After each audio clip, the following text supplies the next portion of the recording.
ஒரு மாணவர் தேர்ச்சி பெற மொத்த மதிப்பெண்களில் 33% பெற வேண்டும்.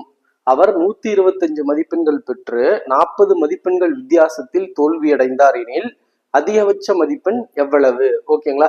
நமக்கு வழக்கமா என்ன சொல்லுவாங்க, 100 மார்க் ஸ்கூல்ல டெஸ்ட் வச்சா 35 மார்க் எடுத்தா பாஸ். அப்ப 100ல 35 அப்படிங்கிறது 35%.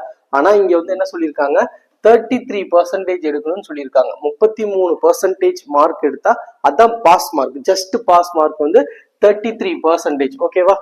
ஆனா இவர் என்ன பண்ணியிருக்காருன்னா 125 மார்க் எடுத்து 40 மார்க் பற்றாக்குறையால் என்ன பண்ணிட்டாரு, ஃபெயில் ஆயிட்டாரு. ஓகேவா? அப்படின்னா அந்த எக்ஸாமோட அதிகபட்ச மதிப்பெண் டோட்டல் மார்க் என்ன அப்படின்னு சொல்லிட்டு தான் கொஸ்டின் கேட்கறாங்க. ஓகேவா?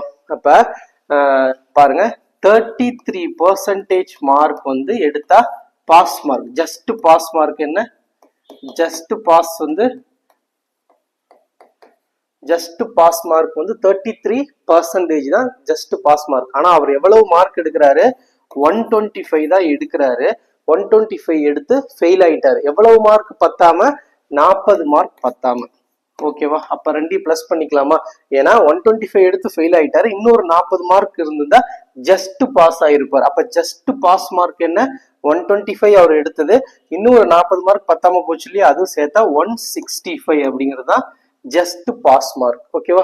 அப்ப ஜஸ்ட் பாஸ் மார்க் அப்படிங்கிறது 165. அந்த 165 அப்படிங்கிறது 33% அப்படின்னு சொல்லி போட்டுடலாமா? ஓகேவா? அப்ப என்னன்னா 33% 165னா 100% ஆனா அந்த எக்ஸாமோட டோட்டல் மார்க் என்ன அப்படின்னு சொல்லி தான் கொஸ்டின் கேட்கறாங்க. அப்ப 165 165 அப்படிங்கிறது 33%. அப்ப 165க்குள்ள 33% இருக்கு.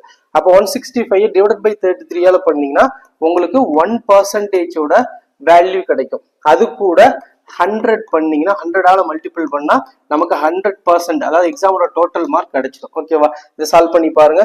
ஒரு டைம் வரும், 10 டைம்ஸ் போட்டீங்கன்னா 330 வரும். அப்போ 5 டைம்ஸ் பார்த்தா 165 வரும். அப்போ 1%ஓட வேல்யூ என்ன, 5 அப்படின்னு சொல்லி கிடைக்கும். ஓகேவா? 165 33ஆல டிவைட் பண்ணா 5, 10 டைம்ஸ் போட்டா 33ங்கிறது 330 வரும். அப்ப அதுல பாதி 165, அப்ப 5 அப்படின்னு சொல்லி வந்துடும். ஓகேங்களா? இந்த 5ங்கிறது வந்து பாத்தீங்கன்னா 1%. ஓகேவா? அப்ப 5ங்கிறது 1% அப்படின்னா இன்டூ 100 பண்ணீங்கன்னா என்ன கிடைக்கும், 500 அப்படின்னு சொல்லி கிடைக்கும். அப்ப எக்ஸாமோட டோட்டல் மார்க் என்ன, 500 அப்படின்னு சொல்லிட்டு நம்ம ஈஸியா சால்வ் பண்ணிடலாம்.